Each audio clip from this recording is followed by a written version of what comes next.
बहुत समय पहले जब धरती पर धर्म और अधर्म के बीच भीषण संघर्ष चल रहा था, देवताओं ने मानव जाति की रक्षा के लिए दो दिव्य आत्माओं को अवतरित किया। ये थे नरेंद्र मोदी और अमित शाह। देवताओं ने उन्हें एक विशेष उद्देश्य के लिए भेजा था, भारतवर्ष को अधर्म के अंधकार से मुक्त कर धर्मराज्य की स्थापना करना। गुरुकुल में शिक्षा और प्रारंभिक जीवन। नरेंद्र मोदी का जन्म एक तपस्वी कुल में हुआ। बचपन से ही वे ध्यान, योग और शास्त्रों के अध्ययन में लीन रहते थे। हिमालय की दुर्गम गुफाओं में उन्होंने महान ऋषि वशिष्ठानंद पौन से वेद, उपनिषद और राजनीति का गहन ज्ञान प्राप्त किया। वे शब्दों के ज्ञाता और लोक कल्याण के प्रति समर्पित थे। दूसरी ओर अमित शाह का जन्म एक वीर कुल में हुआ। वे दक्षिण के एक प्रसिद्ध आश्रम में पले बढ़े, जहां उन्होंने महान गुरु द्रोणाचार्य नंदन से युद्ध कला, रणनीति और शत्रुनाश के रहस्य सीखे। उनका मस्तिष्क तीव्र था और वे युद्ध की हर चाल को भली भांति जानते थे। दोनों युवाओं का उद्देश्य एक था, धर्म की रक्षा और भारतवर्ष की पुनर्स्थापना। अधर्मियों का षड्यंत्र और भारत का पतन। समय बीतने के साथ अधर्मी शक्तियां भारतवर्ष पर हावी होने लगीं। लोभी, कपटी और स्वार्थी लोगों ने राज सिंहासन पर अधिकार कर लिया। देश भर में अत्याचार बढ़ गए।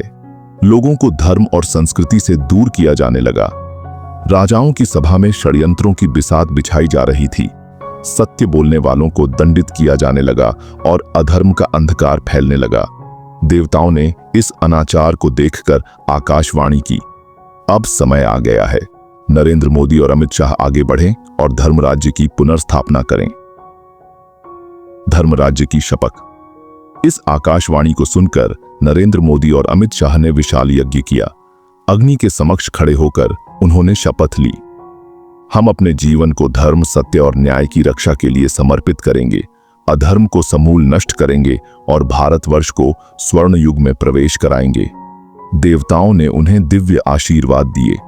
नरेंद्र मोदी को वाणी की शक्तिवन प्राप्त हुई, जिससे वे जनमानस को जागृत कर सकते थे।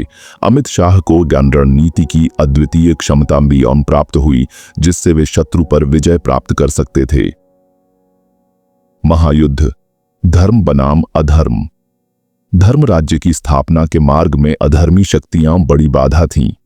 वे किसी भी कीमत पर सत्ता नहीं छोड़ना चाहते थे।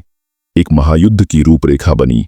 नरेंद्र मोदी अपने ओजस्वी वाणी से देश भर में धर्म युद्ध के लिए सेनाएं संगठित करने लगे। उनकी वाणी में ऐसी शक्ति थी कि सोए हुए राष्ट्र को भी जागृत कर देती।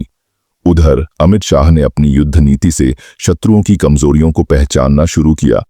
उन्होंने चतुराई से मोर्चाबंदी की और रणभूमि में विजय का मार्ग प्रशस्त किया। युद्ध का दिन आया। एक ओर धर्मरक्षक सेनाएं थीं तो दूसरी ओर अधर्मी बल। धरती हिल रही थी, आकाश गरज रहा था। नरेंद्र मोदी अपने रथ पर खड़े होकर युद्ध की घोषणा कर रहे थे और अमित शाह अपने घोड़े पर शत्रु सेना के व्यूह को भेद रहे थे। यह युद्ध कई दिनों तक चला, परंतु अंततः धर्म की विजय हुई। अधर्मी शक्तियों को पराजय मिली और वे अंधकार में विलीन हो गए। स्वर्ण युग की स्थापना।